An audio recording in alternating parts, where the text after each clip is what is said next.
Yeah, you have different.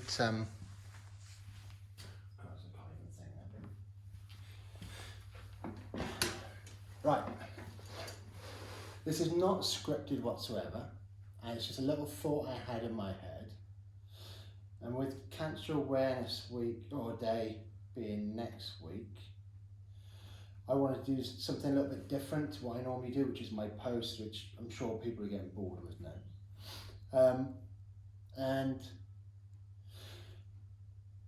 it's not going to be easy, but it's sort of, I like how, Christ, I didn't feel myself going already, but how, I suppose, ourselves as a family, I suppose, Grandad was cancer, but we're talking 40 years ago. Yeah. So then we had a 30-year clean window, really, of nothing in the way of anything serious. We had one blip where there was suspect of mum having breast cancer, when we had to take it to Stoke Mandeville, and I gained from that because I got my Scalextric 600 and mum was fine. But then sort of, I suppose, everything went out of spiral with my diagnosis in 4th of November 2011, which was sort of tied in 12 months later with my second op, is when you had your heart issues. So it's really strange.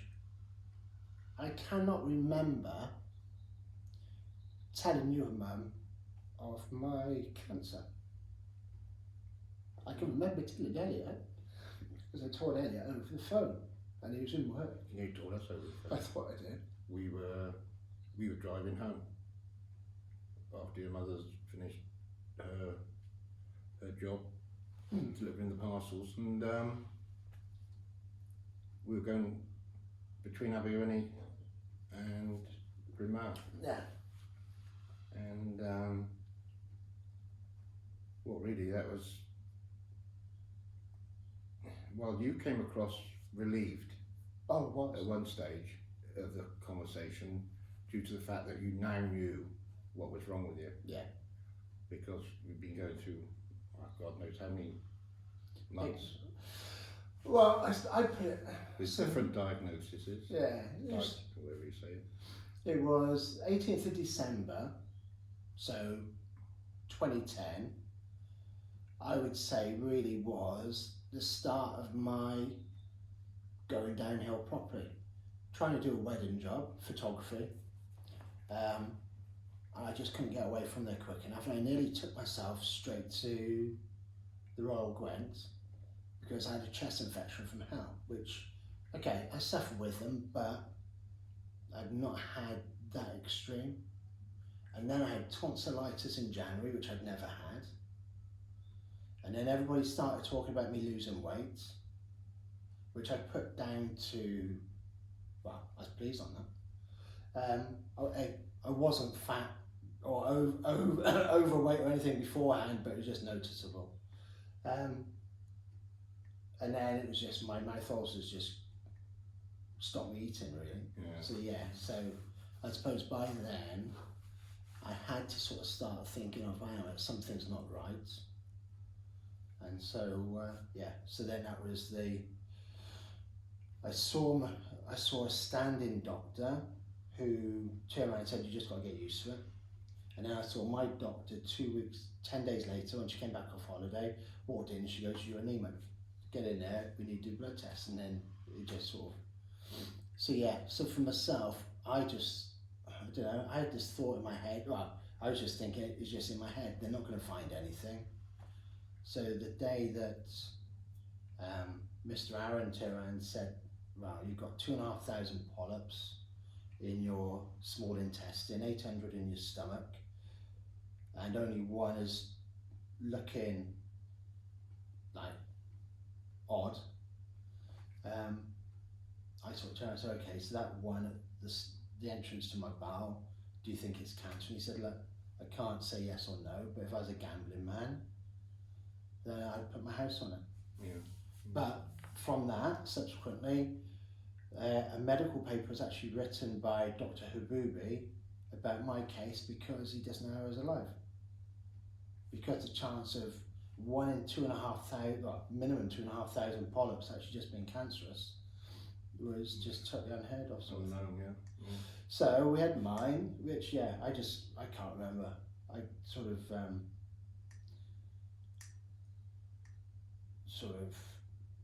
it's just that period really is really a cloud, I suppose. I remember we not knowing either when you were going to have your operation, and we bumped into each other because we didn't know we were both going to Neville Hall that Monday morning. Yeah. You were going for your pre-admission, was it? No, no, because I'd had my op, hadn't I? So I was. Were you going for blood tests or something? I think I was just in for my. No, I was going for my pre-admission. You were going for your pre, and I was going in for my chemotherapy session. Right. With my consultant. Yeah, and I think I don't know. I think possibly I remember that so well, and thinking, my God, well, what we're going through at the moment, and really it's just the start. Just got worse. Yeah. So. I mean, I was lucky. My operation was, although it was a long one, it was a very successful one. Oh Christ! I've got that test now. 2 years. Yeah. So aortic aneurysm. Aortic aneurysm. But sort of, I suppose. So I had my diagnosis. I had my op. All great. And to be honest, I'm very much a believer in silver linings. I believe in people, particular people have like conditions because they've got the mentality to deal with it. I've got that sort of a positive attitude about it, but we wouldn't be here now. We wouldn't have this business if I hadn't gone through that, because my direction would have been a completely different one, sort of thing, and my outlook and etc. But then we had Auntie Jen, which was cancer. Yeah. And then we've got the hardest one in the lot, which is Mum. Yeah. That currently now. So. Well, don't forget a twin sister. Oh shit! Yeah. Dawn. Yeah. The fittest one we thought of the lot. All over in 3 weeks. Pancreatic cancer. September the 24th, 2019. Or was it 18? 19. Yeah, cancer's a horrible thing. But now, yes, and now your mother. So now I've got the side of being the cancer patient and then being the support. And I tell you what, it's far easier being the cancer patient. I don't know. It's just, I don't know. Well, yeah, your mother's illness has taken over my life, obviously. Yeah. It's one of those things that there it is. You've got to put up with it, and you deal with it. Right. And you change your lifestyle accordingly. Okay, you've given up golf. Yeah. Given up golf. But I've given up. Well, the lockdowns possibly made it easier in many respects because definitely. you can't do anything anyway. Yeah. But it's we've had since your diagnosis a pretty tumultuous time. Shit journey, really. Yeah. I just remember, and it's just, I don't know, it does make you wonder where we actually would be with Mum had she not had that issue walking when you came back off holiday just after she retired. Because what I thought was deep vein thrombosis, so I was nagging her to go to the doctors. Yeah. If her heart was right, it'll go. And because she hadn't been to the doctors for how many years, how many decades, they sort of say, come on, we'll do a bit of an MOT. But the real strange one was why they sent her for a chest x-ray. Well, no, that stems from the fact that she was having trouble with her arm and the shoulder. Ah, of course, yeah. She couldn't lift her arm up, That's right. and it was constant nagging pain. But I still, I mean, you've got to credit the doctor here, where you have a diagnosis, or the patient comes to you and says, my arm, I just don't know what's wrong with it, and he immediately says, right, go and get it, we'll get you an X-ray. He obviously had an inkling. Feeling had linked to something else, and so that was it. And that was what, December time of December 2016 16th, was when we we're told. we would, well, yeah, Roughly. that was when they didn't confirm it, No. but they intimated that your mother had lung cancer, Yeah. and it was January the 6th, 2017. It was confirmed by the That's doctor. right. Yeah. Yeah, I still remember. I can Yeah, so picture that day like it was yesterday. yeah, your mother really thought, I think, that was it. And that's what, 4 years ago. Well, and the thing is, the lung cancer has actually been put On, yeah, as good as it can be. they kept it under control. And she had about a 4-month window where we thought, hey, fantastic. And it rears its head with cancer in the neck. Is it the neck? Or the throat? No, the lymph glands. Yeah. Which sort of. We'll know more now. She'll have a scan, a CT scan now in next month. Yeah, where the sort of time keeps coming around. And so, like, and I suppose the nice thing has been with the second bout is that she was put onto immunotherapy. Immunotherapy, Yeah. which certainly gave her through the treatment a far better quality of life, where she sort of actually could go about with a fair bit of normality. Yeah, it was. It takes approximately an hour and a half every 3 weeks for 2 years, and her treatment. She should have had, I think, two more were left before the first lockdown. But then the funding stops, so the treatment stops. Yeah. I'm not pointing any fingers, but No. who makes that decision? Yeah. I mean, it is a very through it. expensive treatment. Oh, so, God, yeah. it's £4,000 a time. So. I dread to think, or I'd like to know what our NHS bill would have been in the last 10 years, because I dread to think what mine would be just alone. Oh, yeah. Staggering. You know, Yeah. and I suppose then really that sort of reflection that if we're just one family and we're a small family, really, like it's only like Elliot and myself, and then sort of a few, like what we got. 2, 6 cousins, 8 cousins. So really, overall as a family, we're not that big No. compared to some.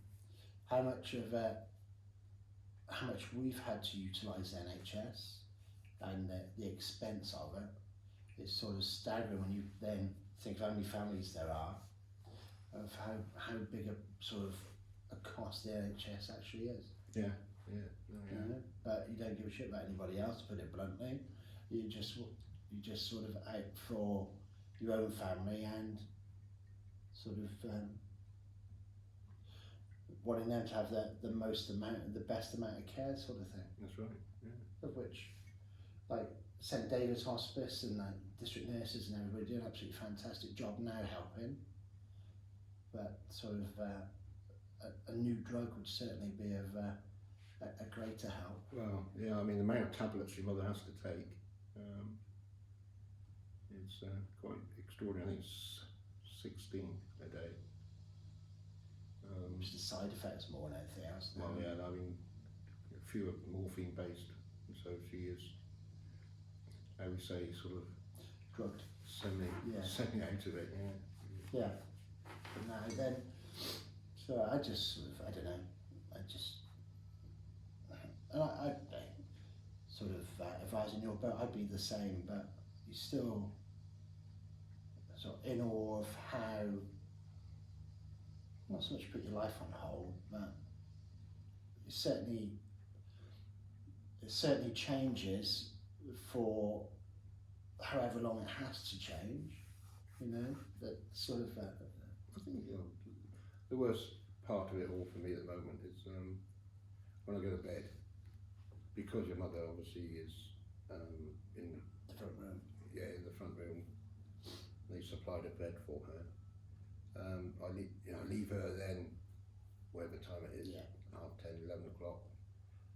I go to bed and I don't think I sleep properly, but because I'm always Weary. feel as though you're half awake to Yeah. wait for a shout or a call.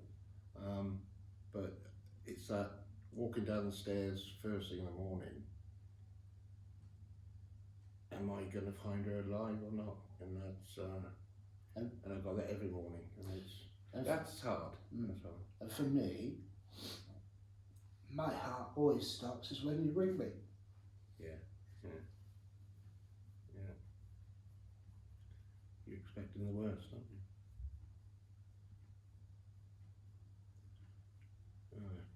So that's. Hi. I think I've had enough of this conversation. But no, it's just sort of, I don't know, I suppose for me, I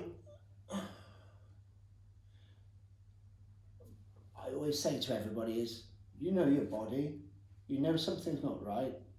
It's like, I was floored this week. You have a little niggle and you've gone to the doctors, bloody literally imminent, straight away. Which is very... I've known about it for a while now. Okay, but you've gone far sooner than you would have done in the past. Oh, you know? totally ignored it. Yeah. So for me, it's always say to somebody, like we've lost, God knows how many people in our social circle, and especially blokes that have just totally buried their head, ignored it until it's too late. So I always say is that you know your body, go and get checked, but live today, not tomorrow. Live for today, not tomorrow, because you never know what tomorrow brings. That's right. No, absolutely. Yeah. So